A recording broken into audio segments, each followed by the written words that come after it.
Gastric ಕಾಯಿಲೆಯು ಇದೊಂದು ಕಾಯಿಲೆಯಲ್ಲದಿದ್ದರೂ ಇದು ಎಲ್ಲಾ ಕಾಯಿಲೆಗಳಿಗೆ ಅಡಿಪಾಯವಾಗಿದೆ.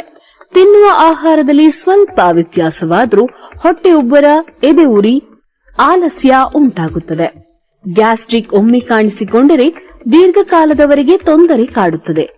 ಬೇಗ ಗ್ಯಾಸ್ಟ್ರಿಕ್ ಸಮಸ್ಯೆಯನ್ನು ಗುಣಪಡಿಸಿಕೊಳ್ಳದಿದ್ದರೆ ಕರಳು ಹುಣ್ಣು ಕಾಣಿಸಿಕೊಂಡು ಶಸ್ತ್ರಚಿಕಿತ್ಸೆ ಮಾಡಿಸಿಕೊಳ್ಳಬೇಕಾಗುತ್ತದೆ.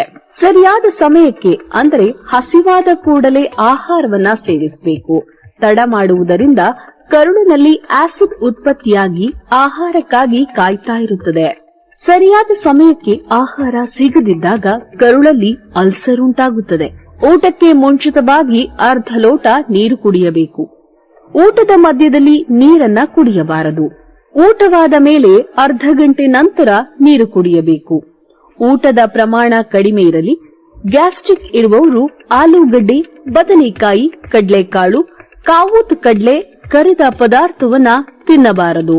ಬೆಳಿಗ್ಗೆ ಎದ್ದ ತಕ್ಷಣ ಉಗುರು ಬೆಚ್ಚಗಿನ ನೀರನ್ನು ಕುಡಿಯಬೇಕು. ಗ್ಯಾಸ್ಟ್ರಿಕ್ ಕಡಿಮೆ ಮಾಡಿಕೊಳ್ಳುವವರಿಗೆ ಕಾಫಿ, ಟೀ ಬಿಡುವುದು ಒಳ್ಳೆಯದು. ಗ್ಯಾಸ್ಟ್ರಿಕ್ ಇರುವವರಿಗೆ ಸಾಮಾನ್ಯವಾಗಿ ಮಲಬದ್ಧತೆ ಉಂಟಾಗುತ್ತದೆ.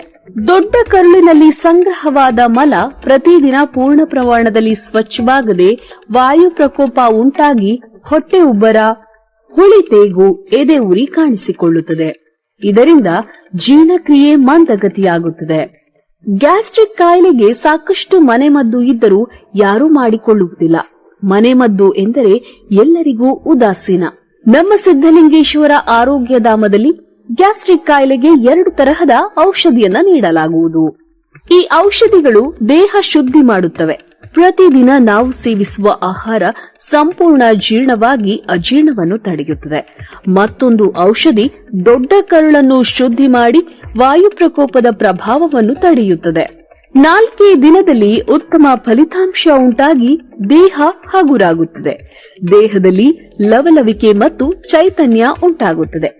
ತಿಂಗಳಲ್ಲಿ 2 ಕೆಜಿ ತೂಕ ಕೂಡ ಕಡಿಮೆಯಾಗುತ್ತದೆ. ಹುಳಿತೇಗು ನಿವಾರಣೆಯಾಗುತ್ತದೆ.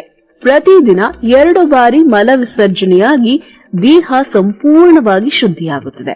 ಇದರಿಂದ ಮಂಡಿ ನೋವು, ಬೆನ್ನು ನೋವು, ಸೊಂಟ ನೋವು ಎಲ್ಲವೂ ನಿವಾರಣೆಯಾಗುತ್ತದೆ. ಕೂಡಲೇ ನಮ್ಮ ಸಿದ್ದಲಿಂಗೇಶ್ವರ ಆರೋಗ್ಯಧಾಮಕ್ಕೆ ಕರೆ ಮಾಡಿ ಅಂಚೆಯ ಮೂಲಕ ಔಷಧಿ ತರಿಸಿಕೊಳ್ಳಿ. ಔಷಧಿಯನ್ನು ಊಟಕ್ಕೂ 15 ನಿಮಿಷ ಮುನ್ನ ಸೇವಿಸಬೇಕು. ಔಷಧಿಗಾಗಿ ಕರೆ ಮಾಡಿ 8197885537.